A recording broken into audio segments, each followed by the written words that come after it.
Good afternoon, everyone. It is a pleasure to be here for the panel, Ain't No Mountain High Enough, Breaking Barriers to Reach North America's Full Potential. As co-chair of the North American Forum, I am super pleased to moderate this panel, and I'm thrilled to introduce our panelists. Unfortunately, the mayor of Monterey, Luis Donaldo Colosio, is stuck on an airplane at the airport. And I don't exactly know why, but I can guess because the Secretary of State and a huge high-level delegation was probably here, and my guess is they even probably closed the airport, but I don't know. So substituting him is Betsabe Rocha, who is the Secretary of Economic Development of the city. And I think it's going to be great to hear from her as well, because as you all know, the city has had this amazing growth and has expanded and really is a model city for many other cities around the hemisphere. So we're really excited to have her. I hope I pronounced your name properly. Totally okay. Thank you very much, Susan. No, and I'm also so pleased to welcome a friend of mine, Jennifer Prescott, who's the Director of International Trade and Tax and Latin American Public Policy at AWS, Amazon Web Services, and Jorge Marquez, Chief Commercial Officer of Grupo Mexico Transportes. I'm not going to give you a detailed bio because you'll be able to read that on our website. Now, as you all know from attending the events over the last couple days, Canada, Mexico, and the United States are facing a unique opportunity to unlock the region's full potential in terms of nearshoring, innovation, and competitiveness. But how do we get there? In this panel, we are going to get some answers and explore how, with USMCA offering a framework, all three countries can reduce obstacles and harmonize regulatory standards to reach new heights. We'll be talking about solutions identified by the private sector, ways governments can shape standards to foster investment and strengthen supply chains, and what steps North America should take to boost integration, growth, and social development. And we're going to touch on things like AI and how that can be used to leverage solutions in the future. So with that, I'm going to start actually with Jorge, and because I'm going to let our newest panelists have some time to think before I ask her a question. I'm always ready. So, Jorge, transportation is so critical in the concept of North America, and your sector plays a key role in trade as well as supply chains in our region. To enhance integration, we have to harmonize the movement of goods across borders. How do we achieve this, and what are the obstacles and benefits that you see today? Thank you. Thank you all for attending. The USMCA agreement is a way to make our region more competitive in the world, right? So our integration as a region is paramount to this effect. We have certain examples of things that are working really well in this harmonizing of how things work in the North American region. Grupo Mexico Transportes runs a rail network in Mexico and the United States. We have 10,000 miles of rail network in Mexico. We also run a railroad in Texas, and we also run a railroad in Florida. So I'm going to use railways as a good example of things that have been working well in this integration. Back in 1996 is when railroads were state-owned and run. Back in those days, the penetration of the railroad in the transportation of goods, not only for exports to the United States, but the entire penetration was about 8%. Depending on certain goods and depending on certain moves, railroads can have as much as 30 or 35% of market penetration, and it continues to grow. And one of the key aspects of it is precisely integration and doing things in the same way. Not many people would know that the North American railroad system is completely integrated. It's a seamless service. There is actually no borders for railroads. Railroads connect we in Grupo México Transportes serve 5 borders, 5 gateways, and the interchange is seamless. We deliver a train with cars and engines that go into the heart of the United States to the destination of those goods. Same southbound. All the goods that are imported from the United States and or Canada into Mexico that are run on railroads go seamlessly across the Canadian and U.S. border and go seamlessly across the Mexican border. And when I say seamless, I'm going to use the good example of the actual transportation of goods, which is the cars and the engines, the locomotives, are part of a regional pool. We run on American railroads locomotives. They have our locomotives. We interchange seamlessly. And there's agreements and standards and rules that we have agreed upon and that apply for this to happen. So that is how we're able to import all the grains that we import from the North American region, and that's how we are able to export all the finished vehicles that we export into the North American region. So that's a very good example of how seamless integration for the movement of physical goods can work well. Now, there is also something to say about what has a huge opportunity there for governments to agree the same way in things that have a common end and a good understanding. We can export those finished vehicles into the region without stopping them at any border. The process itself is called line release, and what it means is the goods will not be stopped at the border, and then they can get to destination. And if any customs or otherwise regulatory entity needs to inspect those goods, they will do it at the destination of the goods, not at the border. That only happens with finished vehicles and auto parts. It doesn't happen with, for instance, grains into Mexico or any other kind of goods. So the opportunity there is huge in order to increase that seamless movement of goods, and the same can be said about the seamless movement of people. Great, thank you so much. So Jennifer, we know that AWS collaborates and talks with countries around the world about the regulatory environment for technology. Looking at your sector in particular, what innovative solutions has the private sector identified to overcome regulatory barriers and promote North American competitiveness? And how does USMCA really help in this regard? Well, thank you so much, Susan, and of course, thanks to the US-Mexico Foundation for putting together this panel, and thank you for joining us as well. Late-breaking development.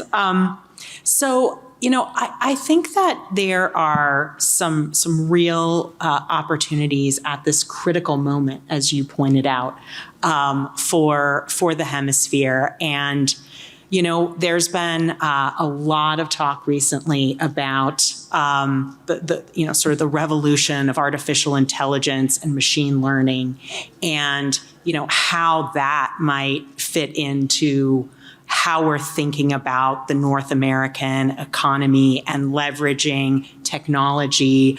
And I kind of think about it in sort of three buckets in terms of how North America could really kind of become a great leader and incubator, right, for developing responsible artificial intelligence and machine learning technologies. And the first is the hardware, right? So you've heard a lot of people talking about the semiconductor chips, right? The specialized chips that enable artificial intelligence and the training of these models, and more nearshoring of those chips, which are currently really only produced in Asia, and bringing more of that production to North America. We've seen major investments, right, in sort of the southern United States, Arizona, Texas, et cetera. But Mexico has tremendous opportunities, including in packaging and some of these other aspects of semiconductor production that a lot of people don't think about, but also is really only taking place in Asia and is extremely specialized. So like the whole ecosystem really needs to be nearshored. So when you think about kind of those hardware elements and everything that's going into that, including CHIPS Act incentives in the United States, that's kind of the one bucket. And then you think about the other bucket, which is compute power, right? You need compute power for developing artificial intelligence and machine learning. And you have the world's leading cloud computing companies in North America. Many of them you'll see scrolling as sponsors here at the conference, and you already have a lot of that is in North America, and the investments are continuing to grow. You also have a lot of clean and renewable energy to power that compute, right, including Canada, massive, quantities of hydro and other clean power. And we've heard other energy panels, talking about investments in renewables, et cetera. So you really kind of already have a lot of that compute power that's here in North America.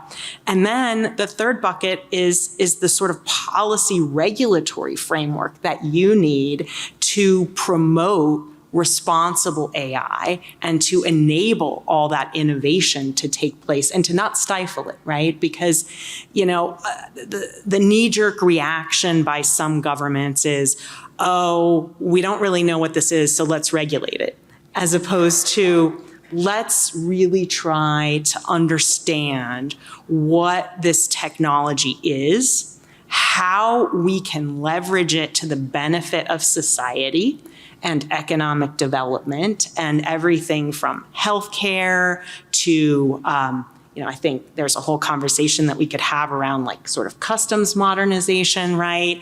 And how AI can be an enabler. And so then I think if you saw the three governments saying, we're going to align around these three buckets, and we're also going to really commit to make sure that we're coordinating and cooperating as we develop our policies, and we're going to make sure that they're risk-based, that they're sector specific, right? Because you don't want this general, regulation that maybe doesn't necessarily make sense for healthcare versus automotive, right? Which is seeing massive investments in Monterrey and Nuevo León.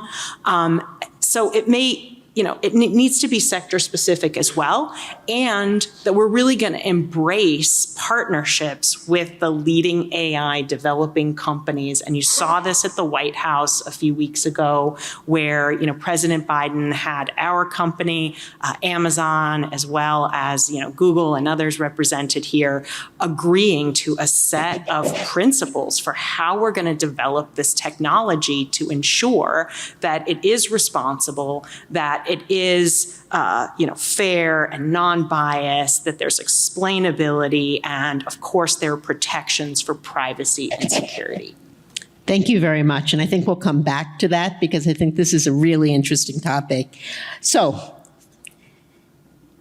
I think given your role The city last year attracted $285 million in investments, I understand, Yes. maybe more, and it is viewed as a key nearshoring hub. As you look at this trend, what is your perspective as it relates to the opportunities and challenges of nearshoring at the local and national level? And what are the industries or sectors where nearshoring has the most potential for growth and competitiveness from your perspective? Thank you very much for the opportunity. I always say that I'm always ready to share what we are doing right now in the municipality of Monterrey. Monterrey, as you know, is the capital city of Nuevo León, which right now is in the mind of everyone who's thinking about nearshoring in Mexico. Nuevo León comes to mind. And our city, well, it's the capital city, yes, corresponds to approximately 20% of all the population lives in our city. And even though it's our city, we are concentrated in a metropolitan area that integrates approximately 12 municipalities that congregate the metropolitan area of Monterrey. But for us, as a subnational government, as a government which is the municipal level, in the past, economic development wasn't, and I have to say, right now I'm running a great office, but it's because of the vision that the mayor had at the beginning of the administration to put a really focus on how we can develop economically a city from the municipality level. As I don't know how many of you were in the past panel, but we were saying, for example, from Mexico in the past, we had that. So at the federal level was a lot of, support from that point of view. And the states right now are having the most integrated attraction policy. But right now, the municipality level is nowadays a very important and key element in this nearshoring. And why I'm saying that? Because I want you to put in perspective, yes, we are the capital city of Nuevo León, and we always call as the industrial capital of Mexico. But if we put it in numbers, right now the manufacturing, as you were mentioning a little bit about, yes, we are very strong in automotive, home appliances, energy. I mean, we have like 13 sectors which are very important. Right now we are concentrated in having very strong investment as a hub of mobility in terms of, yes, AI and all this technology, new trends that are coming into. This nearshoring is coming into our area. But as a municipality level, we need to know which is our vocation, because right now, yes, we are in the center, but we have no more space for attracting FDI, for example. FDI in terms of attracting probably a manufacturing plant, having 10,000 employees, well, that's not our vocation anymore. Right now, if we put it in numbers, just 9% of our economy is in the manufacturing sector. So yes, we are the industrial capital of Mexico, not just from Nuevo León, from Mexico. And right now, Monterrey is just concentrating, just 9% of that economy represent the manufacturing sector. So we needed to see at the beginning of the administration, which is our vocation, where are we going to put our efforts and see how this nearshoring is coming, because nearshoring is not just manufacturing, it's also services and commerce. And that is very important for us to understand as a municipality level, to see how we can integrate policies. And as a first, I think as a first policy, to see how we as a government can provide a better and more human, more sustainable and more innovative government to our citizens. And yes, with that perspective, we have focused all of our efforts as a nearshoring to attract, which we are good at, attracting companies that have and require a lot of talent. That's our main asset. We have 20%, that's the reason I was explaining, we have 20% of all the people, of the population in the state lives in our city.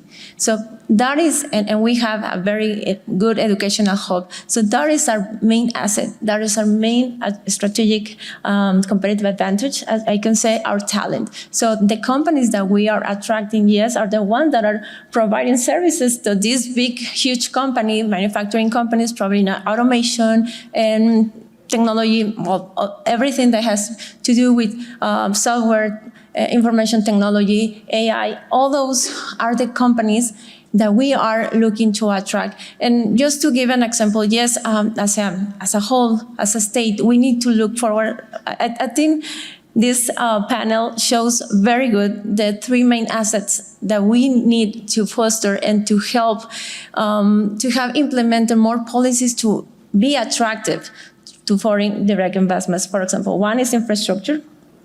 The same reason why my boss is not here. We need to have more. Yes, I mean, logistics hub that can be attractive because the people need to go to be not just thinking about Grupo Mexico, all the infrastructure that you need to put in place in order to be attractive as a country, but also I think that's the things that we see, but the things that we don't see is the one represented here with Amazon. And that's technology. That's the bottom line of everything. Yes, we need to have infrastructure to attract for FDI, but what about having also services that can be provided as a whole? And the third, as COA, to see the citizens involved. And that integrates the private initiative to be more involved in the projects, because municipalities and states, I mean, how we can plan a long-term plan for our cities, for our states, for our same country, with 3 years of administrations, 6-year program. I mean, that's not strategic planning at all. You as a companies need to have projects, infrastructure projects that can be long-term projects. And if we look at asset administration, and we just put it in terms of administration terms, it's not enough.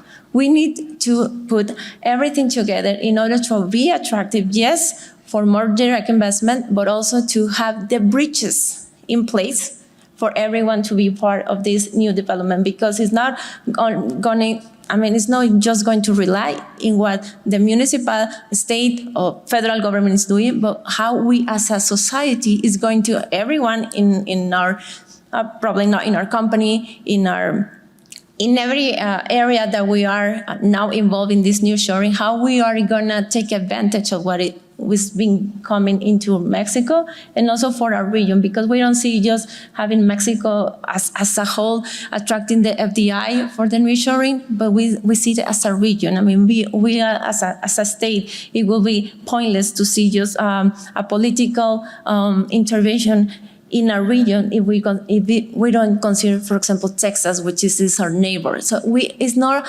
just local governments, it's regional governments working together. So thank you very much. I've been told we have 10 minutes. I might steal an extra 5. All right. Since we started late. But I'm going to ask Jennifer very quickly in like 3 minutes to almost respond to what was just said. And, you know, how does she promote innovation? How does that touched, you touched her, she touched you. How does she promote innovation and sustainability, labor mobility and sustainability of in areas in your area, like technology? So can you just address that in 3 or 4 minutes? Absolutely. Or 3 minutes, actually. Yes, I will give it a shot. I mean, well, I think you guys are already doing amazing job attracting a lot of very impressive high-tech investments in the state. So well done already. But I think some of the reasons which I think, you and other states can really lean into are things like workforce development. right? Totally. That is such an important underpinning of technology development in Mexico and in every country. Yes. And investing, in that workforce development, and Amazon is a huge believer in this. We have a commitment at Amazon Web Services to train 29 million people by 2025 in cloud computing skills. And we've already trained 300,000 people here in Mexico, and we're going to be making some announcements to greatly expand that. And one of our partners is Tec de Monterrey. They're a leading edge, technology school and a great partner. And I suspect that is why a lot of the investment that is going into to the state and to the municipality is driven by that. While there's going to be this workforce that has these high tech skills that we're going to need, even if we're an automotive manufacturer, right? And so I think, continuing to invest in that workforce development. The other really interesting presentation that I was at earlier today was by the Milken Institute, and they were presenting some data, and they were talking about the untapped female labor potential in Mexico. And one of their statistics was that even in prosperous states like Nuevo León, only 39% of women are formally employed. Yes, that's right. And so one of our, sort of aspects of our cloud skilling program targets women in particular, as one area of just untapped potential, right? Oh, I couldn't agree more. Not beneficiaries, as somebody else was saying earlier today, but untapped potential. I couldn't agree more. I think that is one of the largest areas of untapped potential in Mexico, period. Jorge, so you've talked about the importance of harmonizing movement of goods across borders. So that's a difficult task, to move physical goods. So what specific advice would you like to give governments in 3 minutes or less to make this harmonization a reality? It's going to make everything more productive. For the most part, in the movement of goods in transportation, governmental entities, regardless if they're American, Canadian, Mexican, they have about the same objective, and ultimately it's a good objective, is make it safe for the region. There's value there to be captured. So when finished goods are moved from one country to the other within the region, the receiving government is seeking essentially the same objectives as the peer governmental entity receiving on the other end. And I'm going to use, again, grain and automotive as examples.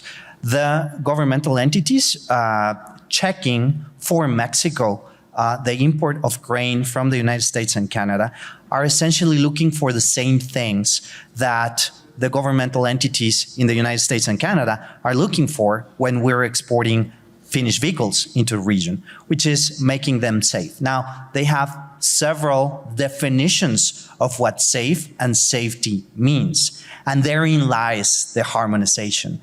Because their objective is the same, keep it safe, the movement of goods, what they need to harmonize is how they achieve that, and it goes through harmonizing, essentially standardizing how those moves are kept safe.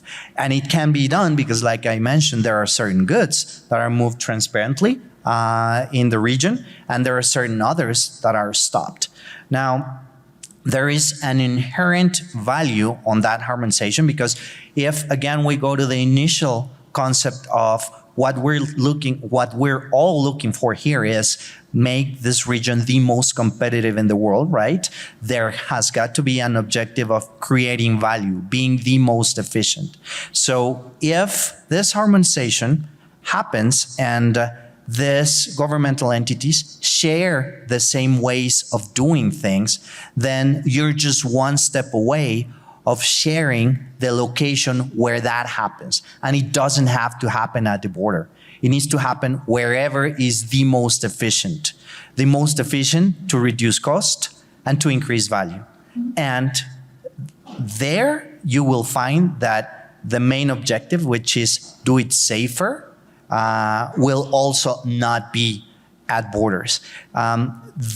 Making it at a border is creating a bottleneck that really doesn't exist. We, as those governmental entities, are creating one more node in what should be a transparent, seamless link.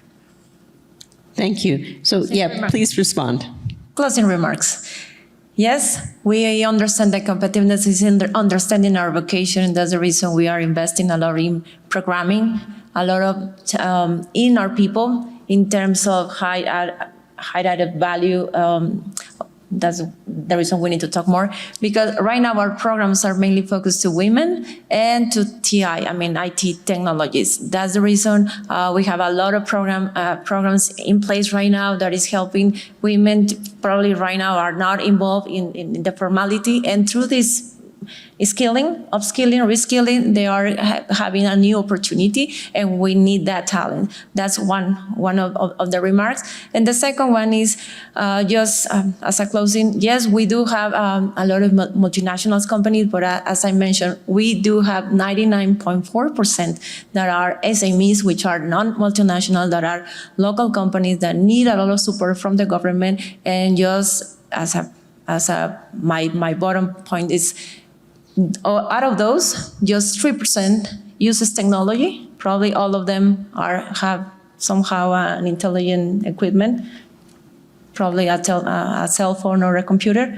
But just 3% of those SMEs, 99.4% of the 64,000 companies that we have in the municipality, just 3% uses technology to make more efficient their processes. So we're talking about competitiveness, and we need to take advantage of this nearshoring. We need to also invest in our SMEs for them to be able, not just the multinational, the big companies, to take advantage of the nearshoring, but also the SMEs to take advantage of this great opportunity for Monterrey, for Nuevo León, and for Mexico. I want to thank our panelists. I want to thank you, Betsy, for jumping in at the last minute. I think that the opportunity, what struck me is the level of opportunities that exist, both in trying to seamlessly take all products across the border that we know about, the use of AI, the necessity to train. And frankly, I was blown away by the fact that only 3% of your SMEs use technology, and the need to get more women into the workforce. Yes. And if we can just focus on these issues, we will really make progress. So I want to thank you all for joining us. Sorry that we were a little bit tardy. And I'd like to thank all of you for joining us today for this very interesting panel. Thank you so much.